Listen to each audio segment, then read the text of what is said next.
सोचिए, आप पृथ्वी से करीब 4 लाख किलोमीटर दूर है। सामने काला सन्नाटा है और खिड़की से दिख रहा है चांद, बिल्कुल वैसा जैसा इंसान ने सिर्फ कहानियों में सुना था और 1972 में आखिरी बार देखा था। इस चांद को बेहद करीब से देखकर एक बार फिर इंसान सुरक्षित धरती पर लौट आए हैं। 10 अप्रैल को अमेरिकी समय के अनुसार शाम 5:07 पर आर्टेमिस 2 मिशन पर गई टीम ने सुरक्षित तरीके से स्प्लैश डाउन किया। आर्टेमिस 2 मिशन ने न सिर्फ चांद तक पहुंचने का इतिहास दोहराया, बल्कि आने वाले स्पेस मिशंस की भी दिशा तय की। आज की वीडियो में हम बात करेंगे स्प्लैश डाउन कब हुआ, ये मिशन था क्या, इसमें शामिल 4 अंतरिक्ष यात्री कौन थे, आगे आने वाले ऐसे कितने और मिशन होने वाले हैं और अब तक कितने लोग चांद पर अपने कदम रख चुके हैं। साथ ही बात करेंगे कि नासा के अलावा किन देशों ने चांद तक अपनी पहुंच बनाई है। हाय, मैं हूं प्रगति और आप देख रहे हैं जिस्ट। नासा के आर्टेमिस 2 मिशन के चारों अंतरिक्ष यात्री अब सुरक्षित पृथ्वी पर लौट चुके हैं। ये पिछले 50 सालों में पहला ऐसा क्रू मिशन था जिसने इंसानों को चांद के चारों तरफ घुमाकर वापस लाया।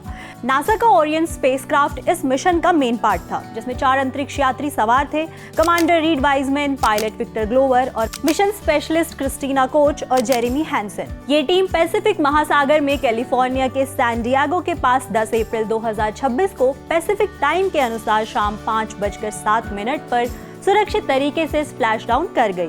स्प्लैश डाउन का मतलब होता है जब कोई स्पेसक्राफ्ट अंतरिक्ष से वापस आकर समुद्र में लैंड करता है, यानी जमीन पर उतरने की बजाय वो पानी में धीरे धीरे पैराशूट की मदद से गिरता है और फिर रेस्क्यू टीम उसे और अंतरिक्ष यात्रियों को सुरक्षित तरीके से बाहर निकालती है। इस मिशन की शुरुआत 1 अप्रैल को फ्लोरिडा के कैनेडियन स्पेस सेंटर से हुई थी। ये एक 10 दिन का मिशन था जिसमें अंतरिक्ष यात्री चांद के चारों तरफ घूमकर वापस लौटे। इस यात्रा का उद्देश्य सिर्फ वैज्ञानिक खोज ही नहीं था, बल्कि भविष्य में चांद और मंगल पर इंसानों को भेजने की तैयारी भी था। इस मिशन से मिलने वाले डेटा आने वाले मिशन के लिए बेहद महत्वपूर्ण माने जा रहे हैं। जैसे ही ओरियन कैप्सूल ने पृथ्वी के वायुमंडल में प्रवेश किया, वो मिशन का सबसे खतरनाक और चुनौतीपूर्ण हिस्सा था। लैंडिंग और रिकवरी टीम पहले से ही तैयार थी। नासा और अमेरिकी सेना ने मिलकर पूरे ऑपरेशन को संभाला। जैसे ही कैप्सूल समुद्र में उतरा, रेस्क्यू टीम्स तुरंत सक्रिय हो गई और तेजी से उसे सुरक्षित करने में जुट गई। री एंट्री से कुछ मिनट पहले मिशन कमांडर रीड वाइजमैन ने मिशन कंट्रोल को रेडियो पर बताया, हमें खिड़की से चांद का शानदार नजारा दिख रहा है, कल के मुकाबले थोड़ा छोटा लग रहा है। इस पर ह्यूस्टन ने मजाक में कहा, लगता है फिर से वापस जाना पड़ेगा। पृथ्वी पर वापसी का ये सफर आसान नहीं था। ओरियन कैप्सूल ने 13 मिनट तक बेहद तेज स्पीड से वायुमंडल में प्रवेश किया। इस दौरान इसकी बाहरी सतह का तापमान लगभग 2760 डिग्री सेल्सियस तक पहुंच गया, इतना ज्यादा कि उसके चारों तरफ एक प्लाज्मा की परत बन गई, जिसने कुछ समय के लिए अंतरिक्ष यात्रियों और मिशन कंट्रोल के बीच संपर्क भी तोड़ दिया था। लेकिन जैसे ही कैप्सूल थोड़ा नीचे आया और पैराशूट खुले, उसकी रफ्तार धीरे धीरे कम हुई और फिर उसने सुरक्षित तरीके से स्प्लैश डाउन किया। कुछ ही देर बाद रिकवरी टीम्स ने कैप्सूल का हैच खोला और एक एक करके अंतरिक्ष यात्रियों को बाहर निकाला।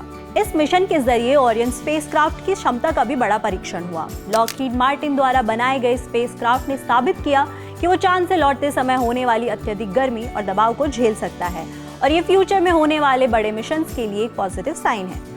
नासा के हेड जारेड आइजैकमैन ने सफल वापसी के बाद कहा, हम फिर से उस मुकाम पर है जहां हम अंतरिक्ष यात्रियों को चांद तक भेज सकते हैं, उन्हें सुरक्षित वापस ला सकते हैं और आगे कई और मिशन के लिए तैयार हैं।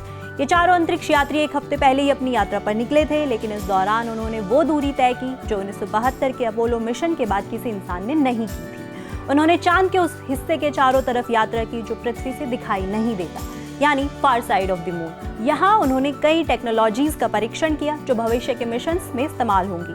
आर्टेमिस 2 को आने वाले मून मिशंस की सबसे बड़ी परीक्षा माना जा रहा है, खासतौर पर आने वाले आर्टेमिस 4 के लिए, जिसका लक्ष्य है अपोलो मिशन के बाद पहली बार इंसानों को चांद की सतह पर उतारना है।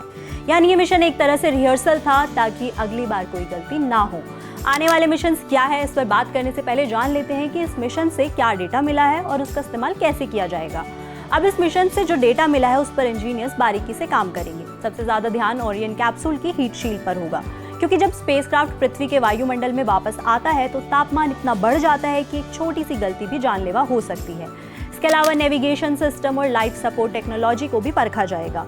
और जैसा हमने पहले बताया, वापसी का सबसे मुश्किल हिस्सा था री एंट्री के दौरान कम्युनिकेशन ब्लैकआउट। जब स्पेसक्राफ्ट के चारों तरफ अत्यधिक गर्मी की वजह से प्लाज्मा की परत बनती है तो कुछ समय के लिए पृथ्वी से संपर्क टूट जाता है, तो इस पर भी स्टडी की जाएगी। लेकिन इस मिशन की खासियत सिर्फ टेक्नोलॉजी तक सीमित नहीं है, इसने इतिहास भी रचा है।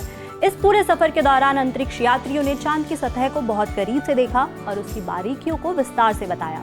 उन्होंने वो नज़ारे देखे जो हम पृथ्वी से कभी नहीं देख सकते।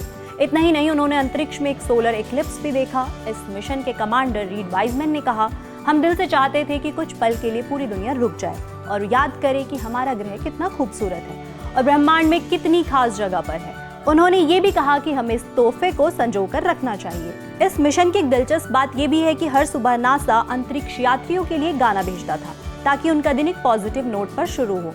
जिस दिन वो वापस लौट रहे थे उस दिन उनकी सुबह रन टू द वाटर और फ्री जैसे गाने से हुई। अब बात करते हैं आर्टेमिस प्रोग्राम की डिटेलिंग पर। आर्टेमिस क्या है और आर्टेमिस 2 उसमें कहाँ फिट होता है? नासा का आर्टेमिस प्रोग्राम दरअसल एक लंबी कई दशकों तक चलने वाली प्लानिंग है। इसका मकसद 1972 के बाद इंसानों को फिर से चांद पर भेजना है, लेकिन इस बार सिर्फ जाना ही नहीं बल्कि वहां लंबे समय तक टिकना और स्थायी बेस बनाना है। फिर आगे चलकर मंगल ग्रह तक इंसानी मिशन भेजने की तैयारी करना भी है। इस पूरे प्रोग्राम को अभी 5 हिस्सों में बांटा गया है, आर्टेमिस 1, 2, 3, 4 एंड 5। सबसे पहले मिशन था आर्टेमिस 1। ये बिना क्रू मेंबर्स वाली एक टेस्ट फ्लाइट थी जिसे 16 नवंबर 2022 को लॉन्च किया गया था।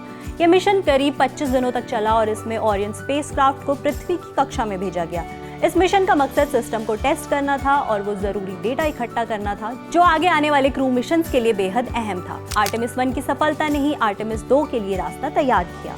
अब आते हैं आर्टेमिस 2 पर, जो इस पूरे प्रोग्राम का पहला इंसानी मिशन है, यानी पहली बार इस सीरीज में इंसानों को अंतरिक्ष में भेजा गया। 1 अप्रैल को अमेरिकी समय अनुसार शाम 6:35 पर फ्लोरिडा के कैनेडियन स्पेस सेंटर से ये मिशन लॉन्च हुआ था। इसमें 4 अंतरिक्ष यात्री सवार थे जो 10 दिन की एक ऐतिहासिक यात्रा पर निकले थे। अगर आसान भाषा में समझे तो आर्टेमिस एक टेस्ट ड्राइव था और आर्टेमिस 2 पहली रियल ड्राइव। अब बात करते हैं उन 4 एस्ट्रोनॉट्स की जिन्होंने इस मिशन को सक्सेसफुल बनाया। सबसे पहले है रीड वाइजमैन जो इस मिशन के कमांडर थे। 50 साल के वाइजमैन नासा के अनुभवी अंतरिक्ष यात्री है और इंटरनेशनल स्पेस स्टेशन के कमांडर भी रह चुके हैं। पहले टेस्ट पायलट रहे वाइजमैन के पास लीडरशिप और स्पेस फ्लाइट का गहरा अनुभव है और इसी वजह से उन्हें इस मिशन की कमान सौंपी गई थी। उनके साथ है 49 साल के विक्टर ग्लोवर जो इस मिशन के पायलट थे। वो अमेरिकी नौसेना में एविएटर रहे हैं और इससे पहले वो स्पेस एक्स के क्रू 1 मिशन का भी हिस्सा रह चुके हैं। तीसरी सदस्य है क्रिस्टीना कोच, 47 साल की है जो इस मिशन की मिशन स्पेशलिस्ट थी। उन्होंने कई स्पेस वॉक्स भी की हैं और साइंस और डीप स्पेस मिशंस का काफी अनुभव रखती है। इसके अलावा है 50 साल के जेरेमी हैंसन जो कनाडा से है और इस मिशन के मिशन स्पेशलिस्ट थे। एक पूर्व फाइटर पायलट रह चुके हैंसन इस मिशन में इंटरनेशनल कोलैबोरेशन यानी वैश्विक साझेदारी का प्रतिनिधित्व करते हैं। अब जब ये मिशन हमें चांद के इतने करीब ले गया तो एक सवाल उठता है, आखिर ये चांद कितना बड़ा है और पृथ्वी से कितना दूर है? पृथ्वी और चांद के बीच की औसत दूरी लगभग 3,84,400 किलोमीटर है। अगर इसे आसान भाषा में समझे तो ये दूरी इतनी है जैसे आप पृथ्वी के भूमध्य रेखा के चारों तरफ करीब 10 बार चक्कर लगा लें। अब अगर आकार की बात करें तो पृथ्वी चांद से लगभग 3.7 गुना ज्यादा चौड़ी है। एक आसान उदाहरण से समझे, अगर पृथ्वी को आप एक बास्केटबॉल मान ले तो चांद एक टेनिस बॉल जितना होगा। चांद के तापमान की बात करें तो रात के समय चांद का तापमान -173 डिग्री सेल्सियस तक गिर जाता है जो पृथ्वी के किसी भी कोने से कहीं ज्यादा ठंडा है और दिन में यही तापमान 127 डिग्री सेल्सियस तक पहुंच जाता है, यानी पानी के उबलने से भी ज्यादा गर्म। अब बात करते हैं गुरुत्वाकर्षण की यानी ग्रेविटी। चांद का द्रव्यमान पृथ्वी से काफी कम है, इसलिए वहां की ग्रेविटी भी बहुत कम है, लगभग पृथ्वी की ग्रेविटी का सिर्फ 1/6 पार्ट। इसका मतलब है अगर पृथ्वी पर आपका वेट 60 किलो है तो चांद पर आपका वेट सिर्फ 10 किलो होगा। अब बात करते हैं कि आखिर अब तक चांद पर कितने मिशन हुए और इंसान वहां कितनी बार पहुंचा है। 1961 से लेकर 1972 तक नासा ने एक बड़ा प्रोग्राम चलाया था, अपोलो प्रोग्राम। इस दौरान कुल 33 मिशन किए गए जिनमें 11 इंसानों के साथ थे यानी क्रूड मिशन थे और 22 बिना इंसानों के यानी अनक्रूड मिशन। इनमें सबसे ऐतिहासिक मिशन था अपोलो 1। 20 जुलाई 1969 को इसी मिशन के जरिए नील आर्मस्ट्रॉन्ग और बज एल्ड्रिन चांद की सतह पर कदम रखने वाले पहले इंसान बने।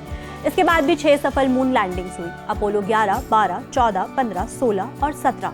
लेकिन 1972 के बाद से अब तक कोई मून लैंडिंग नहीं हुई।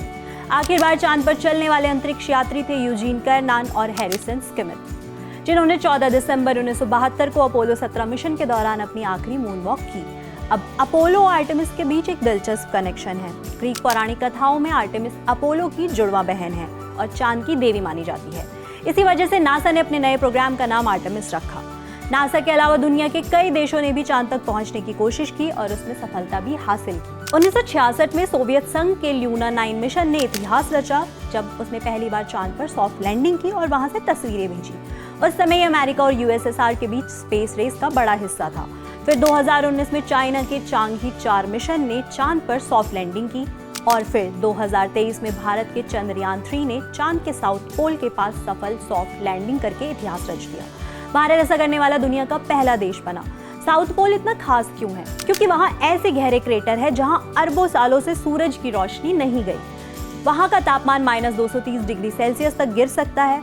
आज तक कुल 12 अंतरिक्ष यात्री चांद की सतह पर कदम रख चुके हैं और ये सभी 1969 से 1972 के बीच नासा के अपोलो प्रोग्राम के दौरान गए थे। सबसे पहले 1969 में अपोलो 11 मिशन गया। यही वो पल था जिसने दुनिया को दिखाया कि इंसान असंभव को भी संभव बना सकता है। उसी साल अपोलो 12 मिशन गया जिसमें चार्ल्स कॉनरेड और एलन बीन ने चांद पर लैंडिंग की। फिर 1971 में अपोलो 14 मिशन आया जिसमें एलन शेपर्ड और एडगर मिशेल चांद पर गए। इसके बाद अपोलो 15 मिशन हुआ जिसमें डेविड स्कॉट और जेम्स इरविन शामिल थे। ये पहला मिशन था जिसमें ल्यूनर रोवर यानी चांद पर चलने वाली गाड़ी का इस्तेमाल किया गया। इस मिशन में खास तौर पर चांद की मिट्टी और चट्टानों पर रिसर्च की गई। फिर 1972 में अपोलो 16 मिशन आया जिसमें जॉन यंग और चार्ल्स ड्यूक ने चांद के ऊंचे इलाकों ल्यूनर हाईलैंड्स की खोज की। और आखिर में अपोलो 17 जो अब तक का आखिरी मून मिशन था जिसमें इंसान ने चांद पर कदम रखा। इसमें यूजीन और हैरिसन शामिल थे। खास बात ये थी कि हैरिसन एक प्रोफेशनल जियोलॉजिस्ट थे यानी चांद पर जाने वाले इकलौते वैज्ञानिक जिनकी विशेषज्ञता सीधे तौर पर जमीन और चट्टानों को समझने में थी। अब जब इतना बड़ा मिशन पूरा हो चुका है तो सबसे बड़ा सवाल यही उठता है कि आखिर नासा फिर से चांद पर क्यों जा रहा है।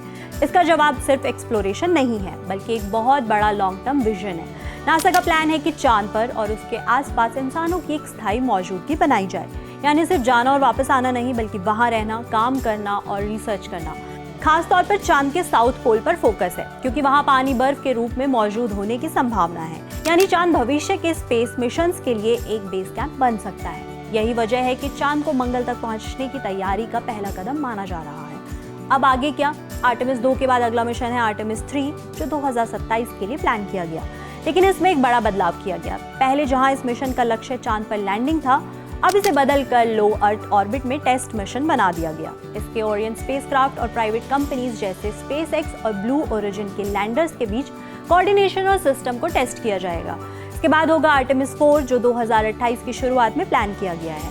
यही वो मिशन है जिसका सबको इंतजार है क्योंकि इसका लक्ष्य अपोलो 17 के बाद पहली बार इंसानों को चांद की सतह पर उतारना है। नासा प्लान कर रहा है कि अपने क्रू को चांद की कक्षा में भेजे और वहां से 2 अंतरिक्ष यात्रियों को साउथ पोल पर उतारे।